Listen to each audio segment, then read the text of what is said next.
नमस्कार. श्री स्वामी समर्थ सर्वांना. आपल्या हिंदू धर्मात सण आणि उत्सवांना खूप महत्त्व आहे. दर 3 वर्षांनी एक असा महिना येतो जो भक्ती आणि दहनासाठी अत्यंत खास मानला जातो. तो म्हणजेच अधिक मास, ज्याला आपण ग्रामीण भागामध्ये धोंड्याचा महिना म्हणत असतो. 2026मध्ये अधिक मास कधी आहे, तो कोणत्या महिन्यात आहे आणि जावयाला धोंडे का जेवू घालतात, या सर्व प्रश्नांची उत्तरे आपण आजच्या व्हिडिओमध्ये बघणार आहोत. या महिन्यात आईची ओटी भरली जाते. त्याचबरोबर जर आपल्याला आई असेल पण ती विधवा जर असेल तर तिची ओटी भरायची का, या संदर्भात संपूर्ण माहिती आजच्या व्हिडिओमध्ये बघणार आहोत. त्यामुळे व्हिडिओ कुठेही स्किप न करता शेवटपर्यंत नक्की बघा आणि नवीन असाल चॅनल होते तर चॅनलला लगेच सबस्क्राईब करा. कमेंटमध्ये स्वामी भक्तांनो श्री स्वामी समर्थ लिहायला विसरू नका. सर्वात महत्त्वाचा प्रश्न म्हणजे 2026मध्ये अधिक मास कधी आहे. तर बघा, 2026मध्ये ज्येष्ठ महिना अधिक म्हणून आला आहे, तर यालाच आपण अधिक ज्येष्ठ मास म्हणणार आहोत. तर याची सुरुवात जी आहे तर ती रविवार 17 मे 2026पासून अधिक मास सुरू होणार आहे. सोमवार 15 जून 2026 रोजी अधिक मास संपणार आहे. म्हणजेच यंदा ज्येष्ठ महिना 2 वेळा येईल. पहिला तो अधिक मास आणि दुसरा निर्ज्येष्ठ मास. आता जाणून घेणार आहोत की अधिक मास म्हणजे काय. सूर्याचं एक वर्ष 365 दिवसांचं असतं, तर चंद्राचे वर्ष 35 दिवसांचे असते. तर या दोन्हीमध्ये दरवर्षी जो 11 दिवसांचा फरक पडतो तो भरून काढण्यासाठी दर 3 वर्षांनी एक जास्तीचा महिना धरला जातो. पौराणिक कथेनुसार या महिन्यालाच कोणीही स्वामी नव्हता, म्हणून भगवंत विष्णूंनी स्वतःचे नाव या महिन्याला दिलं होतं. म्हणूनच याला पुरुषोत्तम मास असंही म्हणतात. महाराष्ट्रामध्ये या महिन्याला धोंड्याचा महिना म्हणतात. या काळात काही विशेष प्रथा पाळल्या जातात. तर या महिन्यात लेक आणि जावयाला घरी बोलून त्यांना भोजन खाऊ घालण्याची एक प्रथा असते आणि चांदीचे किंवा तांब्याचा दिवा दान करण्याची एक प्रथा असते. तेथेच या आकड्याला या महिन्यात खूप महत्त्व असते. म्हणूनच ते अनारसे वाण म्हणून दिले जातात. हा महिना भगवान विष्णूंच्या उपासनेचा आहे. यात पोथी वाचणे, दीपदान करणे आणि नामस्मरण करणे अत्यंत महत्त्वाचं असतं. तर या महिन्यामध्ये काही गोष्टी वर्ज्य आपल्याला करायच्या असतात. म्हणजेच लग्न, मुंज, गृहप्रवेश किंवा नवीन वस्तूंची खरेदी यासारख्या मंगल कार्य या महिन्यामध्ये केले जात नाहीत. दानधर्म, तीर्थयात्रा आणि उपवास या गोष्टींचा हा महिना सर्वोत्तम मानला जातो. एक मासात केलेली व्रते ही विशेषतः आत्मशुद्धी, भगवंताच्या प्राप्तीसाठी असतात. तर या महिन्यात सत्कर्मापेक्षा फळाची अपेक्षा धरून केलेले काम निष्काम भक्तीला जास्त महत्त्व देत असतं. तर या महिन्यात प्रामुख्याने काही व्रत केली जातात. या महिन्यामध्ये सर्वात महत्त्वाचे व्रत या महिन्यात भगवान विष्णूंची पुरुषोत्तमाची पूजा केली जाते. दररोज पहाटे स्नान करून विष्णू सहस्त्रनामाचा पाठ करणे किंवा ओम नमो भगवते वासुदेवाय नमः या मंत्राचा जप करणे, महिनाभर सात्विक आहार घेणे, शक्य असल्यास एक भुक्त म्हणजे दिवसातून एकदा जेवण करणे. अधिक मासात दिव्याच्या दानाला अनन्यसाधारण महत्त्व आहे. संपूर्ण महिनाभर देवघरात तुळशीजवळ आणि शक्य असल्यास नदीकाठी अखंड दिवा लावण्याचा एक संकल्प केला जातो. अंधकार दूर होऊन जीवनामध्ये ज्ञानाचा प्रकाश येतो, अशी धारणा आहे. अनेक लोक तांब्याचा किंवा चांदीचा दिवा जावयाला दान करत असतात. ज्यांना पूर्ण उपवास करणे शक्य नाही ते व्रत करतात. दिवसभर उपवास करून रात्री नक्षत्राचं दर्शन झाल्यानंतर एकदा सात्विक भोजन केले जातं. काही भाविक या महिन्यात ठराविक वेळेसाठी किंवा पूर्ण दिवसांसाठी मौन पाळतात. यामुळं वाणी शुद्ध होत असते आणि मानसिक शक्ती वाढत असते. अधिक मासामध्ये महिनाभर विड्याची पाने, तांबूळ दान करण्याचे एक व्रत असते. यामुळे सौभाग्यवृद्धीत वाढ होत असते. असं मानलं जातं की या महिन्यामध्ये 33 या संख्येला खूप महत्त्व असते. त्यामुळं 33 लाडू, 33 फळे एका ताटात ठेवून त्यावर दिवा लावून ते दान केलं जातं. हे दान भगवान विष्णूंचे रूप मानून जावयाला किंवा ब्राह्मणाला दिलं जातं. अधिक मासामध्ये येणाऱ्या 2 एकादशी अत्यंत महत्त्वाच्या मानल्या जातात. त्यामध्ये पद्मिनी एकादशी जी शुक्ल पक्षात येते आणि परमा एकादशी ज्याला आपण निर्जला किंवा फलाहारी उपवास करत असतो, जी कृष्ण पक्षामध्ये येत असते.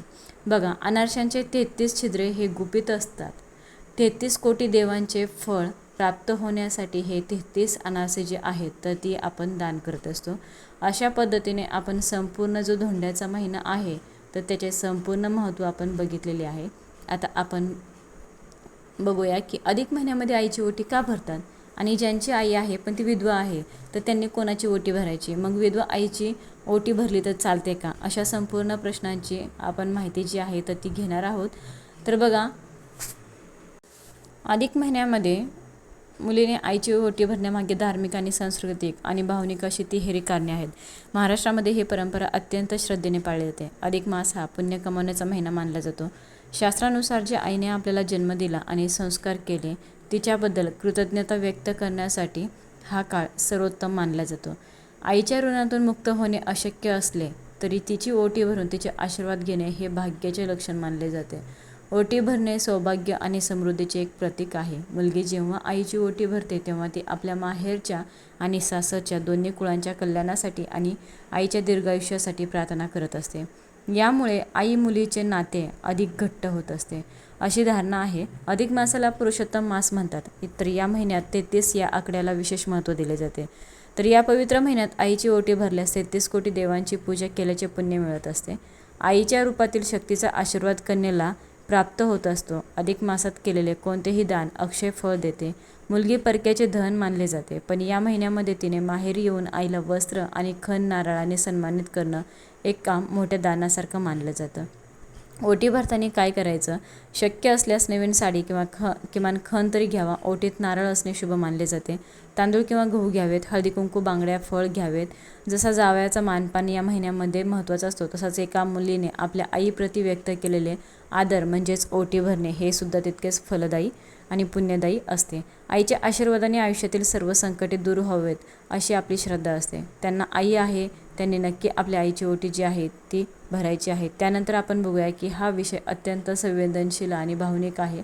आपल्या समाजातील जुन्या परंपरा आणि आधुनिक विचारसरणी याचा विचार करताय आपण बघूया की आई विधवा असली तर मुलगी आईची ओटी नक्कीच भरू शकते का? त्यामागील महत्त्वाची कारणे बघा. आईचे स्थान कोणत्याही सामाजिक आणि स्थितीच्या किंवा वैयक्तिक परिस्थितीच्या पलीकडे असते. मातृदेव या उक्तीप्रमाणे आई ही प्रत्यक्ष देवता मानली जाते. तिचे मातृत्व हे कोणत्याही बाह्य चिन्हावर अवलंबून असते. त्यामुळे अधिक मासासारख्या या पवित्र महिन्यात आईचा सन्मान करण्यात काही चुकीचं नाही. ओटी भरणे केवळ एक धार्मिक विधी नसून तो एका स्त्रीने दुसऱ्या स्त्रीचा केलेला एक आदर आहे. आईने आपल्याला जन्म दिला, वाढवलं आणि सक्षम केलं याबद्दल कृतज्ञता व्यक्त करण्यासाठी मुलगी आईची ओटी भरते. यात आईच्या मांगल्याची आणि आरोग्याची प्रार्थना करते. पूर्वीच्या काळात विधवा स्त्रियांना शुभकार्यापासून दूर ठेवलं जातं असं, परंतु आज ही परिस्थिती बदललेली आहे. अनेक शास्त्र धर्मशास्त्र आणि विचारवंताच्या मते आईला असं मंगलसमयी अधर्माचे लक्षण डावलणे म्हणजे अधर्माचे लक्षण आहे. आईला आपल्या डावलणं म्हणजेच एक अधर्माचं लक्षण आहे. तिचे आशीर्वाद मुलीसाठी नेहमीच महत्त्वाचे असतात. जर तुम्हाला जुन्या परंपरांचे पालन करायचे असेल किंवा आईची इच्छा असेल तर ओटी भरताना काही छोटे बदल तुम्ही नक्की करू शकतात. काही ठिकाणी विधवा स्त्रियांना हळदी कुंकू लावले जात नाही. अशा वेळी तुम्ही त्यांच्या पायाला हळदी कुंकू लावून किंवा केवळ अष्टगंध लावून आशीर्वाद घेऊ शकता. तुम्ही आईला तिची आवडणारी साडी, खण, नारळ आणि फळं देऊन तिची ओटी भरू शकतात. ओटीत तांदूळ किंवा गहू वापरून आईची ओटी भरू शकतात. आई विधवा असो वा नसो, असेन ती सर्वात आधी आपली आई असते.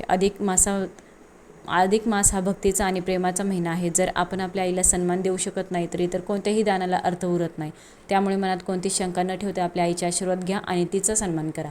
आईची ओटी भरणे हे पूर्णपणे योग्य आणि शास्त्रसंमत आहे. आईच्या डोळ्यातील समाधान आणि तिने दिलेला आनंद हेच या अधिक मासाचे सर्वात मोठे पुण्य असतं.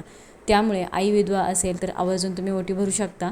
फक्त तुम्हाला असं वाटत असेल की मग हळदी कुंकवाचं जे आहे तर ते तुम्ही तिच्या पायाला लावा कपाळाला लावण्याऐवजी. तर अशा पद्धतीने आपल्याला सर्व माहिती आपण बघितलेली आहे. मिळाली असेल, माहिती आवडली असेल तर लाईक करा, शेअर करा. शेवटपर्यंत बघितल्याबद्दल सर्वांचं मनापासून आभारी आहे. सर्वांना श्री स्वामी समर्थ.